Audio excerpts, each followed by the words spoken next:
Thank you, Bailey. Welcome everyone to today's presentation titled The Youth Mental Health Imperative, Expanding Early Access to Mental Health Support for Our Young People and Families. Before we begin, there are a few housekeeping items I'd like to quickly go over. This presentation is being recorded and the recording link, slides, and a letter of attendance will be sent via email to everyone who attended today. This information will also be available on MHA's and NASHBID's websites and NASHBID's YouTube channel. Please use the chat pod to share your name and state, ask questions, and/or share information with the group that pertains to this presentation. Closed captioning can be viewed by clicking the CC at the bottom of your screen or clicking the link in the chat pod to view in a separate window. We will also have an ASL interpreter who is spotlit on everyone's screen. After the presentation ends and you leave this platform, a brief survey will show in your browser. Please take a few moments to share your comments and thoughts about today's webinar. We would like to give special thanks to SAMHSA for sponsoring this presentation, and thank you again for joining us. I will now turn this over to Jackie Zimmerman, Public Education Associate from MHA, who will give us a brief overview of today's presentation. Thanks, Jackie. Absolutely. Thank you, Kelly, and welcome. We are so thrilled to have you here with us today for this great discussion. As some of you know, this is part 3 of our 4-part youth-focused webinar initiative with SAMHSA.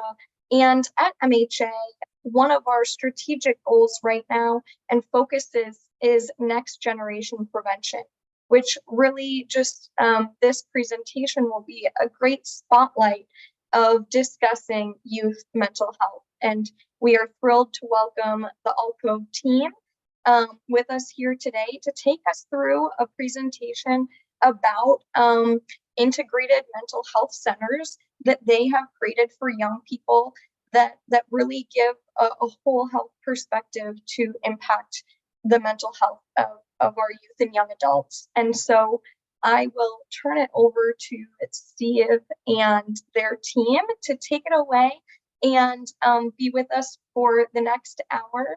I will also note, as we're going through today's presentation, please feel free to use the chat to ask questions, make comments, and we'll be keeping an eye on that for you.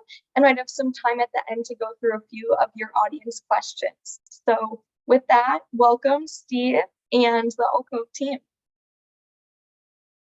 Jackie, thanks so much. It's really an honor to be here. We want to thank you and our colleagues in Mental Health America for giving us the opportunity to present our Alcove efforts to you. We're going to introduce our team first. I'm Steve Adelsheim. I use he, him pronouns. I am the director of our Stanford Center for Youth, Mental Health and Wellbeing, and a child psychiatrist by training. Next, I'm going to ask Laura to introduce herself. Hello, everyone. My name is Laura Avila, and I am a member of the Central Alcove Teen Youth Advisory Group, and I use she, her pronouns, and I will go ahead and pass it to Mac. Hi, everyone. My name is Mac Drakowski. I use he, him pronouns, and I'm also part of the Central Alcove Youth Advisory Group. And I'll pass it over to Jules to introduce themselves. Hi, everybody. Jules Villanueva Castaño, and I'm the Peer Support and Supported Education and Employment Manager with Alcove Project Central Team. And he, him, his, or any pronouns work well for me. And I'll hand it over to Ana to introduce themselves. Hi, everyone. Buenos dias. Ana Lilia Soto, she, her, ella pronouns. I'm the Youth Development Manager. I have the awesome honor of working with our Central Alcove team, and we're excited to be here. So with that, I'll pass it over to Steve. Thank you, Ana. Let's go to the next slide. So we are here to share with you the Alcove model and talk a little bit about how we got here and hear from our team, and particularly our youth advisory group members, about the creation of this model and what our hopes are for its future. We hope at the end of this, you'll be able to know the different components of the Alcove model, understand better the importance of youth voice and how it's been woven into all the aspects of the model as well. And then look at the continuum of early intervention from a public mental health perspective and how we hope Alcove links to other critical programs such as school mental health and early psychosis and other early serious mental illness related programs. Next slide. So Alcove, and we'll talk a little bit later about our name, but these are our centers where, as you see, every youth belongs, chooses the support they need, and thrives. Next slide. So as I mentioned, we're with the Stanford Center for Youth Mental Health and Wellbeing. And while today we'll be talking about our Alcove-related work, as you can see, we're involved in a number of different programs, including support for suicide prevention, working with media around that. We work with tribal programs on youth mental health and wellness as well, and then also run the National Early Psychosis Network, PEPNet, and have other broader partnerships around youth mental health and addressing social media in support of that as well. Next slide. So, we're going to begin with how we got to this point. And, as many of you who've been involved in this work know, we were facing a youth mental health crisis well before the pandemic began. And one of the things that, we've all been concerned about is people are very good now at quoting this data that half of all lifetime cases of mental illness start by the age of 14, but we haven't as yet created the systems and the resources and supports to actually create those upstream services for our young people. And so that's been very important for us at our center in thinking about these models. And you see on the graph there from our colleagues in Australia that when you look at the issues of morbidity between the ages of 10 and 30, the primary illnesses and challenges that young people face are really mental health related kinds of issues. So it makes sense for us to be expanding and focusing our programs for young people around mental health. Next slide. This is data from your own Mental Health America report, really just highlighting the increasing frequency and severity of the mental health challenges our young people have been facing over the last number of years, and with it, the lack of parity in terms of access to early mental health support and mental health care, and the challenges we continue to face as a nation in terms of being able to reach our young people to get the support they need early in their mental health related processes. Let's go to the next slide.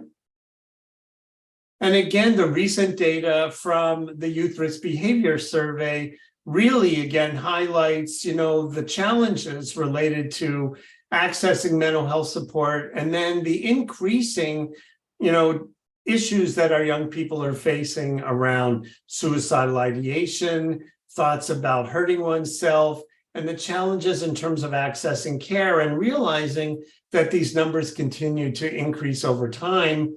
And as yet, we haven't built the systems to support them. Next slide, please.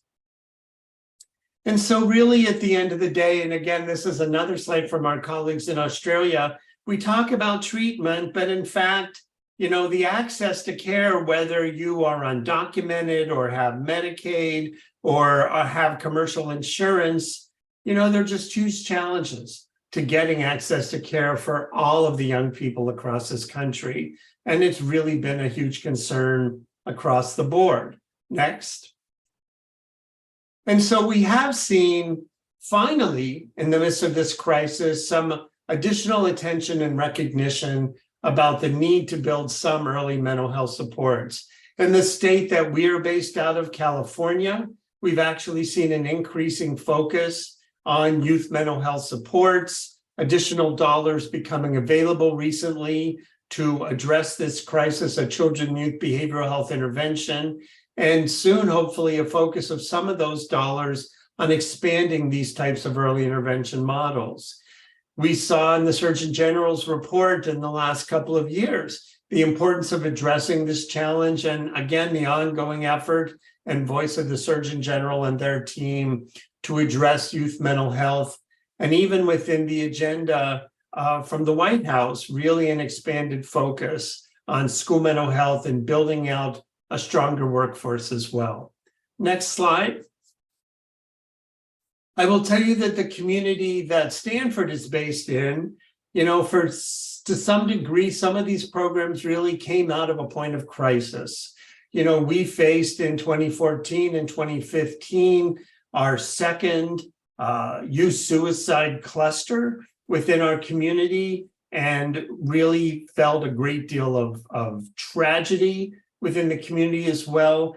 And so there was a real groundswell of support in terms of looking at ways to expand our early access to mental health supports for our young people and continue to develop sort of broader attention to the needs of our youth. The next slide.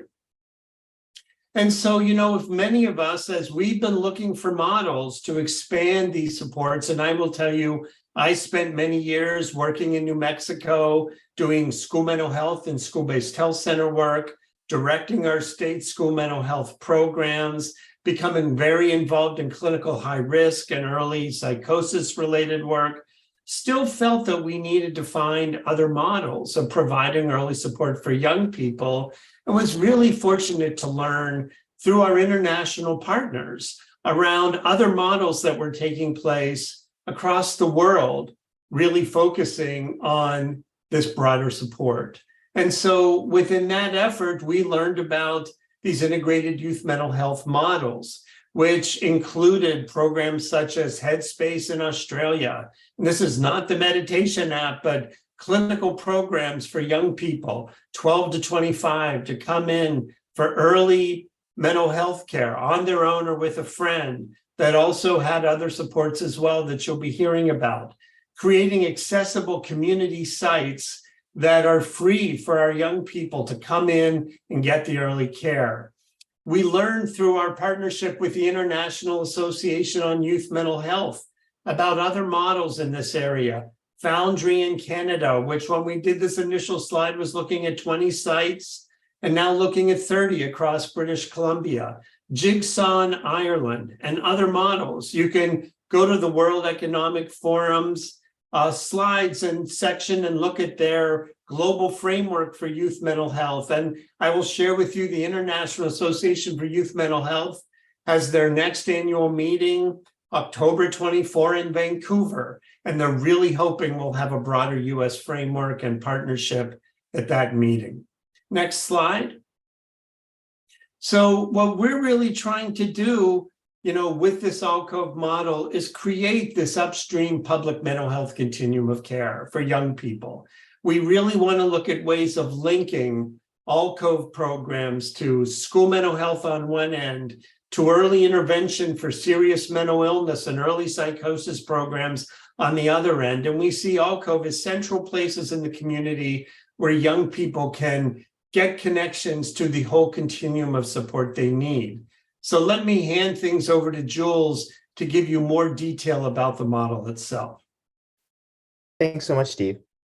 When we think about the core services at Alcove, we want to think about these core services you see here on the screen. So mental health would be our clinicians or our psychiatrists who are ready to serve young people, our physical health doctors, our supported education and employment specialists, which we'll talk a little bit more about later, our substance use or substance use service stream, our peer support, which we'll definitely talk more about later, as young people have really told us that's really important for them to have young professionals in this space supporting them the ways they want to be supported. And also thinking about family support. That's a person who's experienced their young person being involved in the system and being able to support parents and caregivers who are coming in to support their young person while they're at Alcove.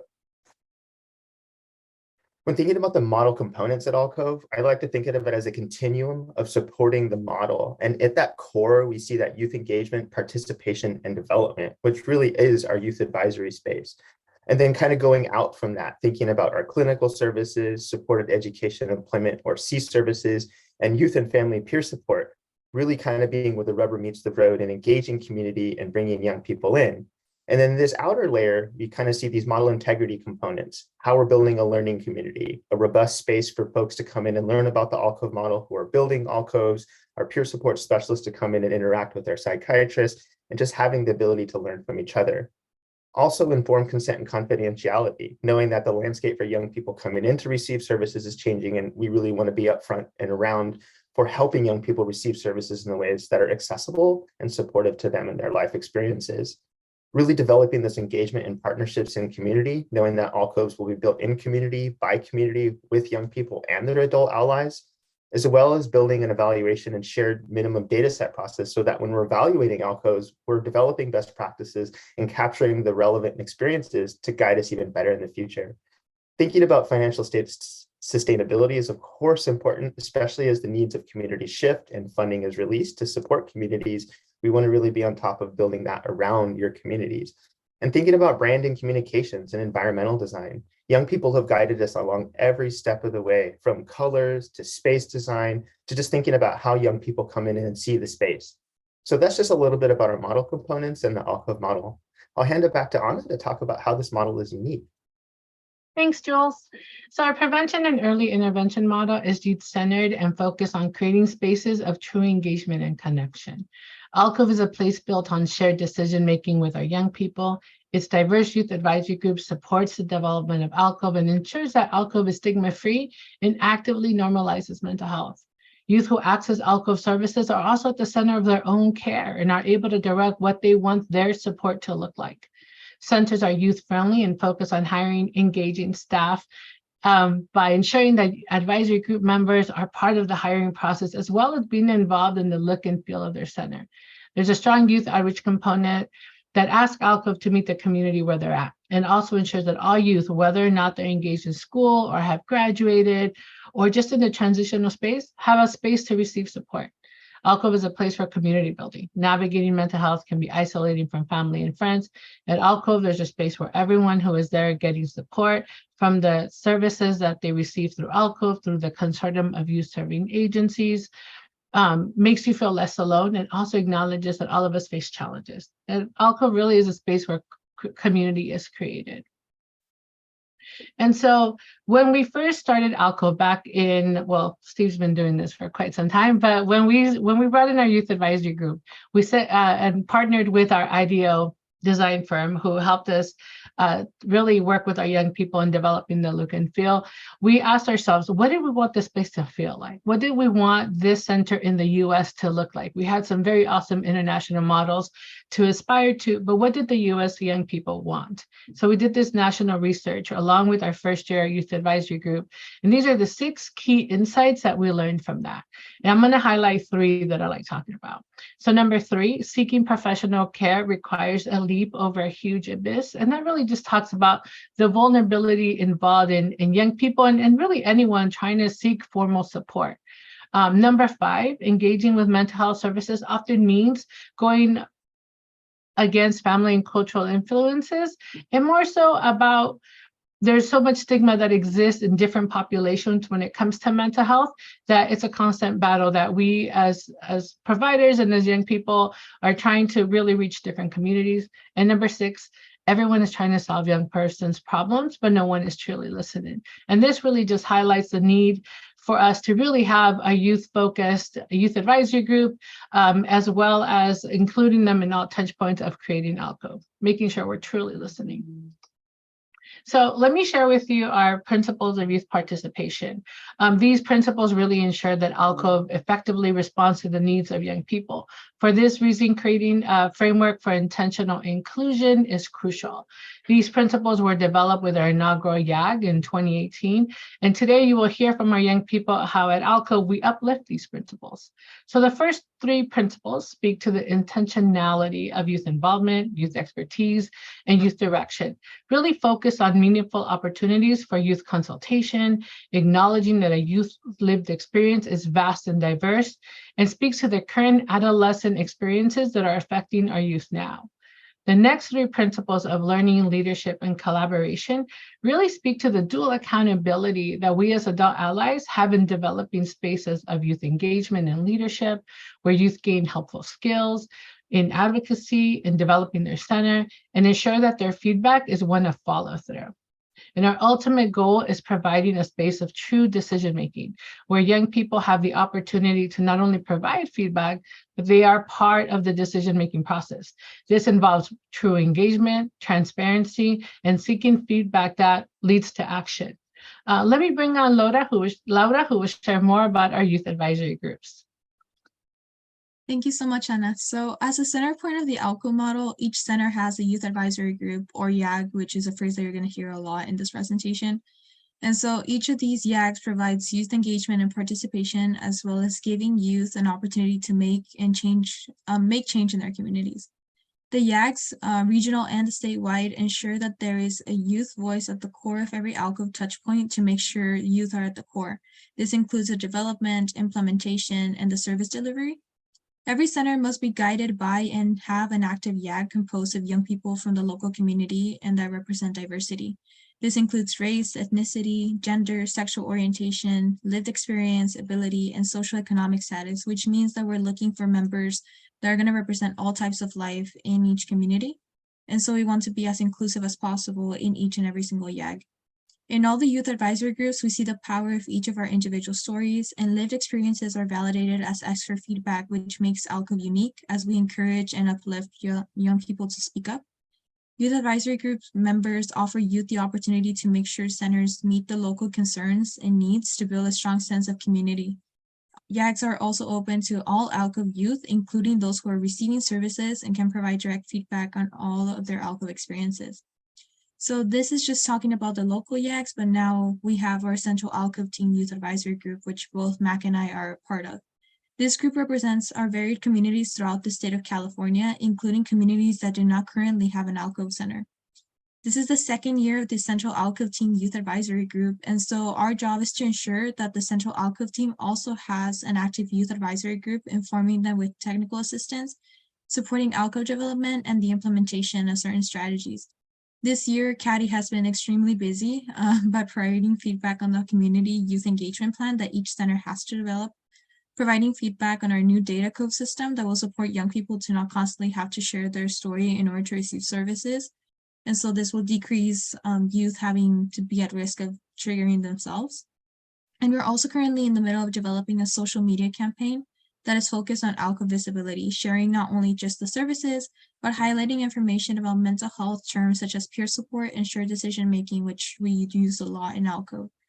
We want to also highlight the amazing staff that are part of the journey and ensure that our social media is an additional resource for young people. Some of the goals of CADI is supporting an Alcove development with feedback and insight to technical Central Alcove team. Also collaborate with regional Alcove youth advisory groups to offer feedback on youth mental health needs and solutions. And lastly, engage with community to develop statewide direction and projects that support mental health equity and access. Now let's hear from Mac to hear more about how decision-making looks at Alcove. Thank you, Laura. So like Anna mentioned earlier, shared decision-making is an integral component of the Alcove model. Young people not only provide feedback, but they are also a part of the decision-making process. Final decisions are a collaborative effort between Alcove leadership and youth. This process involves our adult allies providing context, framing questions through an Alcove lens, and compromising with our youth to create decisions that actually serve our young people. Through this process of transparent engagement, Alcove is moving past outdated methods of youth engagement, which solely see youth engagement as a checkbox rather than a tool. Alcove aims to move past developing programs for youth and partner with youth to delve into youth-guided and youth-oriented needs. At Alcove, we are trying to break this outdated work ethic by instilling our best practices, which involve all Alcove staff supporting and being a catalyst for youth voices to ensure follow-up, follow-through, and the engagement of youth in the process. So next, I want to highlight the opportunities for youth feedback at Alcove. The youth advisory groups are necessary for making centers feel youth-friendly and welcoming, instead of feeling clinical and uninviting. Some of the ways we are able to uplift the importance of youth feedback and shared decision-making is fostering an environment where both staff and youth come together to make collaborative decisions. The goal of the youth advisory groups is to ensure that youth voice is centered in the development and services of each Alcove center. From our adult allies at Alcove, commitment to this level of youth leadership means actively creating spaces for insight, feedback, and pushback. Adult allies then follow up with action, making sure that youth are respected and included in all facets of decision-making. Being in the Youth Advisory Group, or YAG, also presents opportunities for youth to use their voice and develop skills and leadership through individual and group advocacy, outreach projects, and trainings. At Alcove, youth voice has been and continues to be essential at all points. For example, Laura and I have worked on the framework for DataCove, Alcove's data collection survey. Bringing in our youth perspective, we were concerned about youth having to potentially share traumatic stories multiple times. As a team, we made sure that the information gathered is able to be shared with the right staff members in a safe and youth-conscious way. Now I'll pass it back to Laura to talk more about Alcove integration.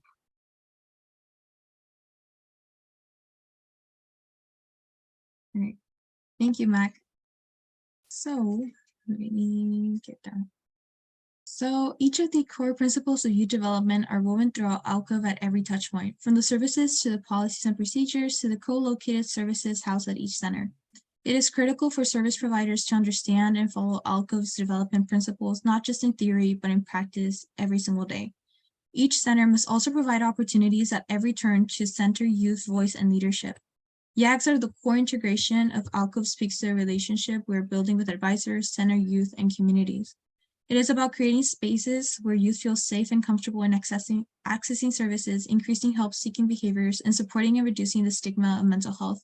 Our adult allies understand that youth see themselves as solutions to support of their peers, and it is empowering for young people to see each other and these vocal and active in mental health. Our hope is to create a space where young people feel supported in being proactive with their own mental health journeys. Now I will go ahead and pass it on to Jules to share about peer support in Alcove. Thank you so much, Laura. When talking about peer support at Alcove, I always like to ground us a little bit in the history of peer support, knowing that peer support work has been happening in our country for over 30 years and is grounded in the consumer rights movement. But here at Alcove, we're really thinking about youth peer support. We've grounded our core competencies in SAMHSA's core practices, which are being recovery-oriented, person-centered, voluntary, relationship-focused, and trauma-informed. But we also want to move to bringing real youth voice and youth engagement best practices in by constantly involving our youth advisory group and building our Alcove model, especially as centers open and we get a sense of what young people want in their communities. So what's unique about our model is that peer support specialists, our youth peer support specialists, are absolutely critical to the model. They'll be the first person possibly that a young person sees at an Alcove and gets inducted to. Maybe the only other person they might see is the front desk person. And that peer support specialist is really going to come alongside that young person in allyship to build a relationship, because what young people have told us is that that relationship building piece is really kind of the difference maker when they think about receiving services. They're going to listen for understanding and ask first before helping. This also comes a lot from motivational interviewing best practices and strategies, but also just knowing that young people just sometimes need a place to share and talk about their life, and then maybe hear a story or a lived experience to kind of help scaffold or build that relationship before starting to offer a lot of advice. But once that advice starts happening and you start setting goals, really focusing on resiliency and that journey toward building hope. Because inside of that relationship, things can be shared, vulnerability and trust can be built. And really thinking about how we support young people who maybe haven't traditionally been served well in their communities. So how does a peer support specialist really engage with those communities? They break down barriers by problem solving with young people and really looking at youth perspective. When we think about youth engagement at Alcove, we really think about creating that listening space where a young person can come and feel like they can share what they feel like they need to share that day. But with that, we also want our peer support specialists to feel comfortable and safe and like they can guide those interactions. So now Laura's going to talk a little bit about strategic sharing and how that's really important to the Alcove peer support service team. Yes, so an important aspect of Alcove peer support training is strategic sharing to help guide them as a group of young professionals to learn to share their personal lived experiences that is appropriate to their role, and also for them to feel comfortable sharing their stories strategically. So the main point of this is that we want our young professionals, those who are going to be supporting their peers, to also feel comfortable in sharing their own stories. Of course, everyone has their own lived experience, and so with that comes some topics that maybe they don't feel comfortable sharing. And at times without this training, they may feel like they have to share all parts of their story with every single person they meet, which is not the case at all. So for us, it's very important to train every young person who's going to be in peer support to know that they don't have to share every aspect of their story and only the aspects that they're comfortable with in order to not trigger themselves either. The use of strategic sharing is also used to build trust and connection with the youth, and it supports youth from trauma backgrounds by modeling narratives to support seeking behaviors. It builds youth resilience factors by engaging in shared decision-making conversations related to youth mental health journeys. And so it is something that we really like to highlight and uplift here in Alcove. Now I'll go ahead and pass it back to Jules. Thank you, Laura.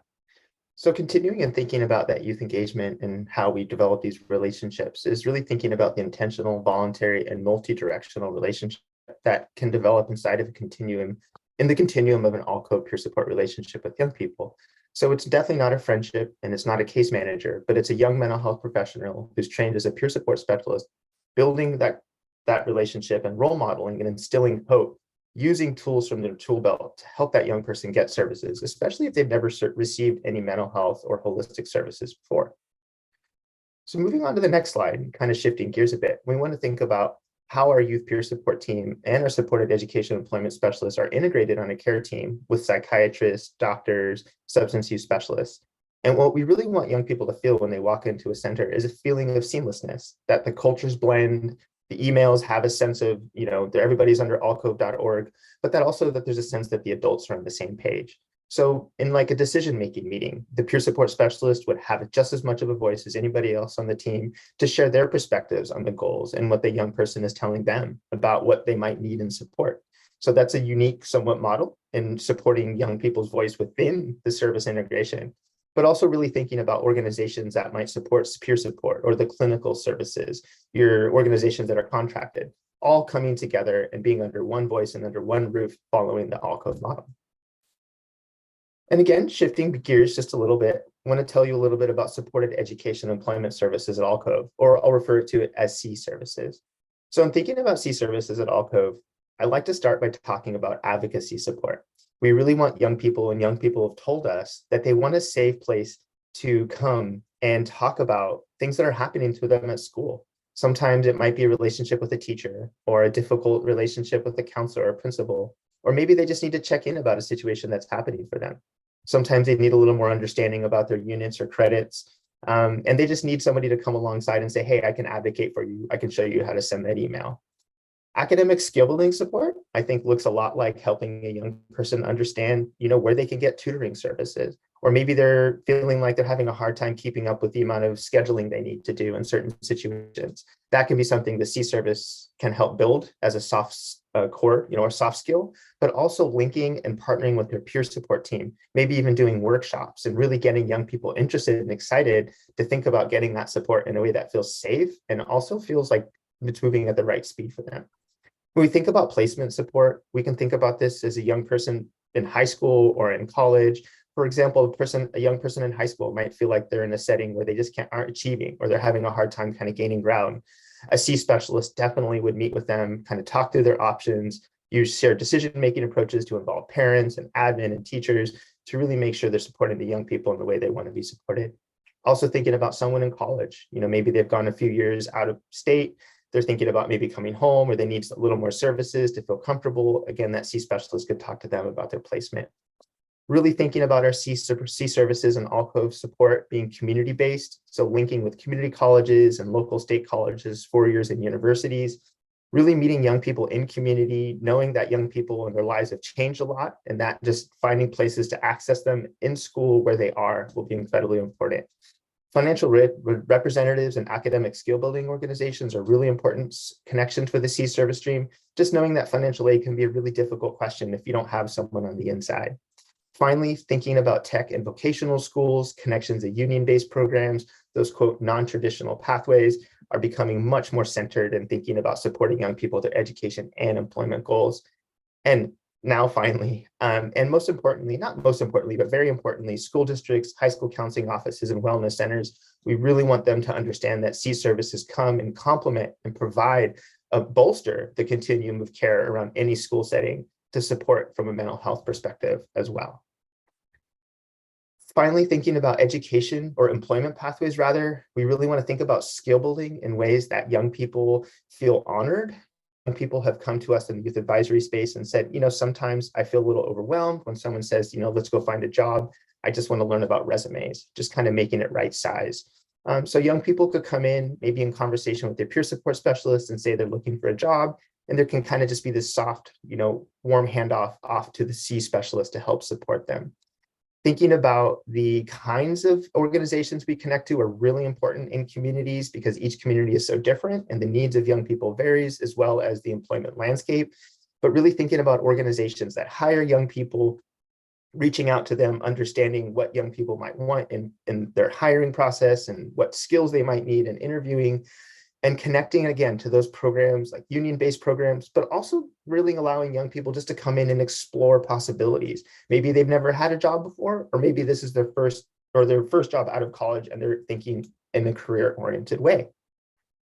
So finally, thinking about pathways. How do you get connected to see services? I would say the one pathway I really want to highlight is that internal connection inside Alcove. They're talking to their peer support specialists. They've had that great relationship and they want a little more about jobs. That peer support specialist can walk them right over and make that connection. Also, any of the other service streams, our clinicians, our doctors, our psychiatrists, our substance use support services will help that young person connect to the C service stream for a little more employment or education support if they want it at that time. So with that, I want to hand it off to Steve to share with us a little bit more about our evaluation process. Thanks, Jules, and thanks for all the questions. I've been trying to respond as quickly as I can, and hopefully we'll have the rest of the team be able to share some responses as well. So I just want to quickly share a couple of things. One is, as was mentioned earlier by Laura and Mac and their involvement on the Data Cove, we've really been working to develop a data collection system that is sort of an upfront tool to help us get a sense of who's coming into Alcove, what services they're asking for and are benefiting from, and including some initial screening to see what needs are, and then linking the young people that come in either to the services that are available at Alcove or helping them connect to the other services in the community that would be of more support to them. So as we're developing our data collection system and moving through our evaluation, really the goal is to get a sense of how young people are benefiting from the program, what they see as helpful, what the clinicians are finding as helpful, looking at some of the satisfaction and clinical outcomes, and then giving that information back to each community Alcove center to continue to improve their services as well. And all of the centers within the state of California be using the same data collection system. Next slide.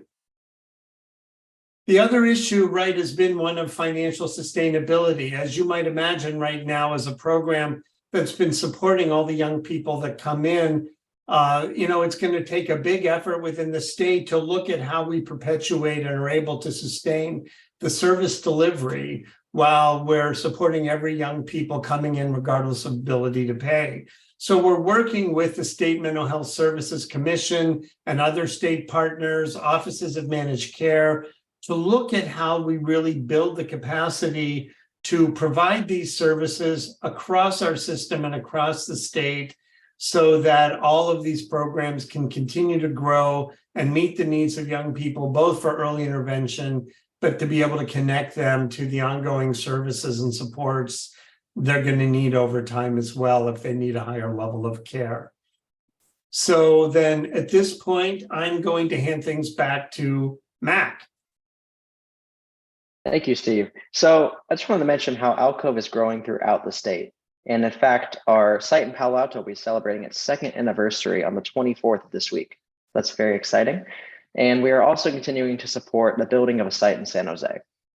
And our Beach Cities location opened last year in November, and Alcove San Mateo is planned to open the summer or fall of this year. And throughout all of this, the Central Alcove team, along with the Central Youth Advisory Group, continues to provide technical guidance to all of our partners. So now let's focus more on Alcove's growing network.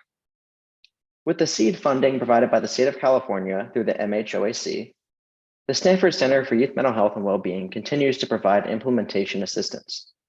Our network is composed of diverse providers that aim to bring Alcove to different communities. Here we have representatives of healthcare districts, county behavioral health services, the UC system, and other nonprofit organizations. And the Central Alcove team continues to connect with different communities across the state that are trying to bring Alcove to their community. So now I'll give it off to Steve to give us a little conclusion. Thanks, Mac. So, in conclusion, let me just share with you that as you see from this, this photo, Alcove is really all about the young people and their voice in creating services and systems that support them. We're excited that the state of California is getting ready to release some additional funding to start hopefully more Alcove centers within the state. And as I shared in the chat, we're talking with colleagues in Baltimore and Philly and other communities across the country that are also interested in the model. So we're hoping we can be able to take this model outside of the state and work with other partners around the country. Because as you all well know, we need this type of service and this type of upstream access to care for our young people really all over the country. And our hope is that these integrated youth mental health models will become part of the system across the United States, like they're part of the systems for many of our international partner countries. So let's go to the next slide. Here's some of our contact information if you're interested in learning more about the model. And then let me hand things over to Ana Lilia to get some additional background from our youth advisors and then take some questions from you all. Thanks, Ana Lilia. Hi, everyone. We wanted to start off the question and answer period with hearing from our youth ourselves. But before we start, please join me in giving Mac and Lauda a big old hand of applause for being here today, super early in the morning, at least for us, and just preparing to meet with all of you. And so while we kick off the questions, why don't we hear from, let's start off with Lauda. Just share with us what brought you to Alcove. Yeah, so I started my mental health advocacy journey around 4 years ago at the start of the COVID-19 pandemic. And so I started an initiative in my high school called the Coalition for Student Wellness in order to provide support at our local level. I'm from the Imperial County in Central California, and so we do not have a lot of services down here in Southern California. And so we tried to gather together our local behavioral health agency as well as other agencies to work together and provide services for the youth in my community and my school campus. And so in one of those webinars, I had the pleasure to meet Steve, and he was the one who shared with me the Alcove initiative and the opportunity. So from there, he connected me to Jules and Anna and told me all about what Alcove was about, and saw that the goals were pretty similar. My advocacy had started with HOSA, Future Health Professionals, which is a career technical student organization for future health professionals. And so a lot of the things between HOSA and Alcove were very connected. And so it has been amazing to work alongside them. Once I found out it was all about youth voice, I was all in. So it has been truly a pleasure to be working alongside these wonderful people for this first year that I've been with them. But yeah, it was my previous advocacy and seeing the true interest in youth well-being and youth voice in Alcove that brought me into the organization. Thank you so much, Laura, for letting us know a little bit about your story. Mac, why don't you share a little bit about you? Yeah, I think it's pretty similar to Laura's background in terms of we both were kind of brought into mental health advocacy a few years back. Which brought me into that was struggling with my own mental health and realizing that if I had this access and this privilege to be accessing resources, especially at a very vulnerable time in the pandemic, then there are a lot of other people out there who don't have access and they're probably struggling a lot more than I am. So if I can take, the resources and privilege I have to try to work to benefit them, then I would love to do that. So that was my kind of entrance to mental health advocacy in general. And then Alcove, I was working in a local group in Sacramento and still am. But I've worked with a lot of organizations that I guess part of the step 6 in the US market research was they're all for youth involvement, but when it actually comes to youth involvement, they kind of just push you off and say, oh, we want to do this. So can you help us with this thing that we want to do? Instead of what do you guys want to do? We will help you in any way possible. And I saw Alcove as a resource through my Sacramento youth group and looked into them and just found out like how this is impossible that there's a statewide group that really holds youth voice in this high pedestal. And I was lucky enough to be on the team, and it has surpassed all expectations. I mean, this team is incredible to work with, and it's a great community. So yeah. Thank you, Mac, for that. I would like to note that we did not pay our youth advisors to say any of that because they are amazing. So thank you for that. In terms of just opening it up for questions, I see we have a lot of questions in this chat and some have been answered, but I just wanted to point out one for our 16-year-old who's here from the Inland Empire. Relay, I hope I'm saying your name right. I will be putting out the application for our third cohort pretty soon, so email me. I threw my email in the chat in terms of if you would like to apply to be one of our CADI members for the next cohort. With that, Jackie, did you have some questions that you wanted us to answer straight off?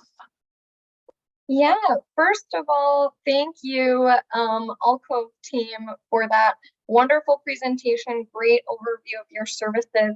I think as everyone has been so engaged in making comments in the chat, we all know, and as mental health professionals, how important these services are, and really the wraparound services for someone who might be struggling with their mental health or in crisis or dealing with serious mental health conditions. One approach doesn't work for everyone, and there needs to be that whole care. And then beyond that, these services really preventing youth from getting to that space of needing that extra support. And so it's just phenomenal work that you all are doing, and thank you for sharing all of it with us today. I know everyone in the chat has been excited and having lots of questions. One question that I want to elevate that was asked a little earlier when we were talking about peer support, someone had asked while Jules, you were presenting, what type of training is offered to the youth peer support specialist? A great question. So right now, as sites come on, we are encouraging sites to really, and I put a list in response to that question so folks can look at it. Because if I try to list it, I'm afraid I won't list them all. So I don't want to try and do that. But what I would say in general is what we really think about is what we highlighted in our training today is strategic sharing and shared decision making. Thinking about how, a young mental health professional would be interacting with young people coming in and sharing their stories.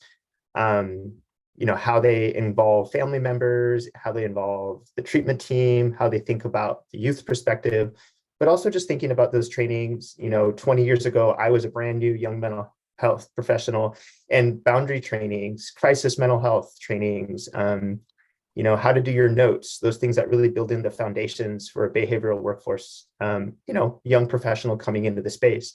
So centers come to us and ask that very same question. I'm sitting in having a lot of conversations about, what kind of needs they see in their community, but really foundationally, those youth engagement approaches around crisis and safety, and then also self-care. Like, how do you take care of yourself? How do you check in with your supervisor? How do you self-regulate? But happy to chat with folks. My email's in the chat there, and would just love to chat with folks if there are more questions. One comment I would actually make in relation to this too is that one of the things we're learning about is when we're trying to build services with a more upstream early intervention focus with young people, maybe from middle school or secondary school that are coming in for early support, it's not quite what we've generally seen as traditional peer support specialist roles that really have been associated over time with working with people often with more serious and persistent mental illness, or coming out of inpatient stays and moving into programs like, for example, the early psychosis or coordinated specialty care kinds of models of peer support, that the young people that are coming in often for these programs are a little bit younger. They're maybe still facing early aspects of school in terms of career and decision-making support, prior to or not having had maybe a hospitalization before.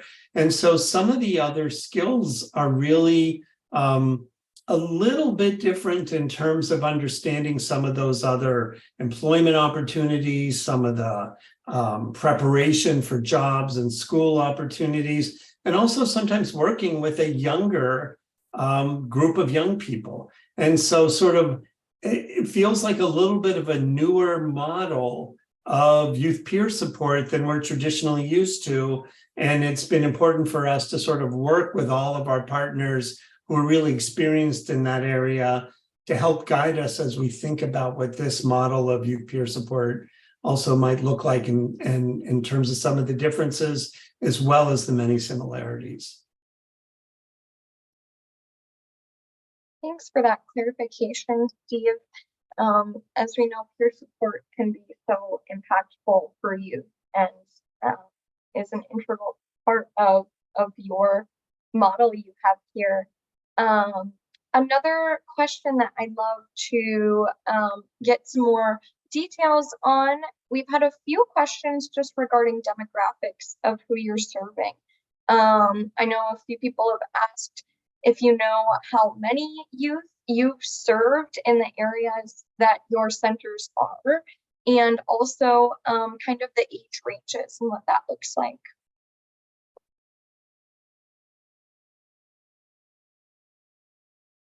Go ahead, Anna.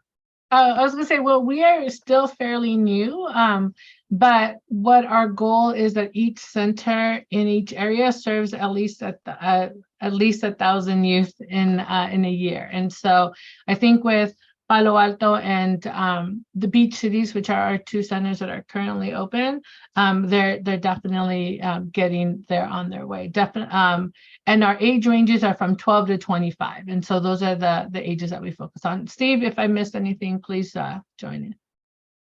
No, and I think one of the things that also been really interesting as the centers have opened up, the Beach City Center down in LA County has had, over 1,200 young people come through for some initial service within the first 7 or 8 months. And part of what's really been different about the centers is that they're not just there for clinical care, but, as you see sort of the range of services, whether it's young people who are really interested in the peer support or the support education employment and other related groups and other activities, in beach cities, they have 17 different partner agencies that are providing some form of service ranging from, art programs and art therapy to NAMI coming in and providing support for parents as well, to a whole range of other youth supports. And so, we really see these as central hubs for accessing, the needs of young people, but also, their families as well. Yeah, I love that hub concept, and often for young people that are struggling, and quite frankly, anyone who's struggling, the stress of finding all of the services that you need for someone who's experiencing stress or mental health concerns can be overwhelming in itself. So the fact that they can come to this one place and be directed to those different areas is so beneficial and helpful to people who are already experiencing that added stress. Another question I'd love to bring from the chat. I know we're getting close to our hour, but hopefully we have time for a few more. Someone, Morgan had asked, are there any school-based services and or initiatives, or is Alcove entirely community-based at this point? I'll make an initial comment, and then Jules, maybe you want to jump in on this one as well. We really see these Alcove centers as community-based, but also as real partners with, some of the school-based wellness centers and other school-related programs. So, for example, in Palo Alto, at the high schools, there are wellness centers, and we partner with them and their wellness center teams around support. And many young people also really want to come to a place often outside of their school setting to meet with someone else in the community. And we've seen that as an important opportunity for Alcove centers to be work in partnership with schools. I can tell you some of the communities that were also involved in the school districts are very actively promoting the development of the Alcove centers also as a place where they could do referral for short-term support within the community. And so the partnerships with the schools are very strong. And as yet, right now we're not putting the Alcove centers in schools, but, we almost see schools as, you know, and Alcove centers really as almost school-linked health centers, and the opportunity for that to happen. Although then there's the issue of the 18 to 25-year-old part of the community as well, and how that connection happens too. Jules, anything else you'd want to add in relation to the school piece? Absolutely. Well, my background is supporting young people around in their continuum of care and then there's in their communities. And, you know, having been a mental health specialist with young people and working in schools, I always saw this need for another area for young people to go and just kind of talk about things that are happening in their lives that maybe doesn't involve going to their counselor or walking across campus. And I think about Alcove as being a place where a young person can go and have some initial conversations and then maybe be brought back to their school resources and made to feel a little more comfortable going in. Because school is, for us as a setting for young people sometimes isn't entirely comfortable for every young person. So thinking about Alcove as a setting working in synergy with schools and school staff, even teachers or academic counselors, obviously mental health staff, but also just thinking in certain communities, you know, schools are having a hard time keeping up and meeting all the needs. So, you know, early on, maybe having stakeholders come in and just say, you know, there's a certain population we'd really love Alcove to help us support.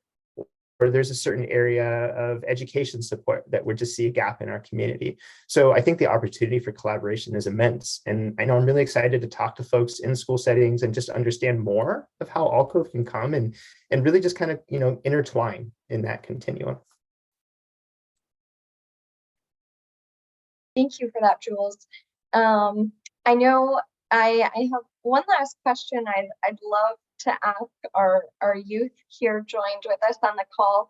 But before that, and we get to our last question, I know a lot of you have been asking about, you know, specific questions having to do with strategy or expansion of this into your own communities.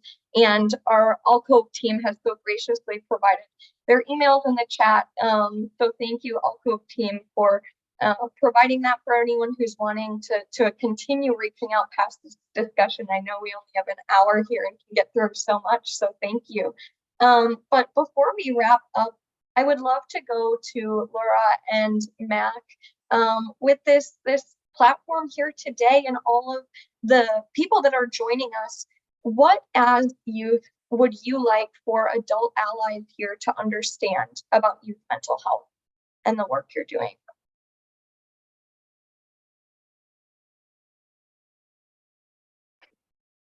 Do you want me to go first? Go for it, Mac. Thank you. Okay.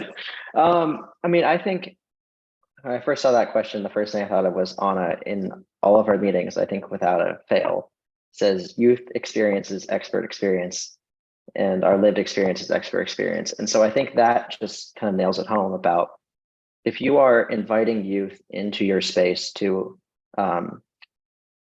aid in any type or any part of your planning, it's not only just involving them to kind of say, hey, look, we're doing this, do you approve of it? And like check a box, like I mentioned earlier, it's taking their experience and their expertise and using it to the advantage of the community. Because if you're making a resource or anything that's guided towards youth and you're not involving youth, then it's really pointless. And so just use that platform of youth out there. There are so many passionate youth that would love to be involved. And so I just think, yeah, tap into the youth. They're amazing. Yeah, I completely agree with what Max said. I couldn't have said it better. Truly, young people are the ones who live in their communities, who constantly experience the new changes that are going on in community.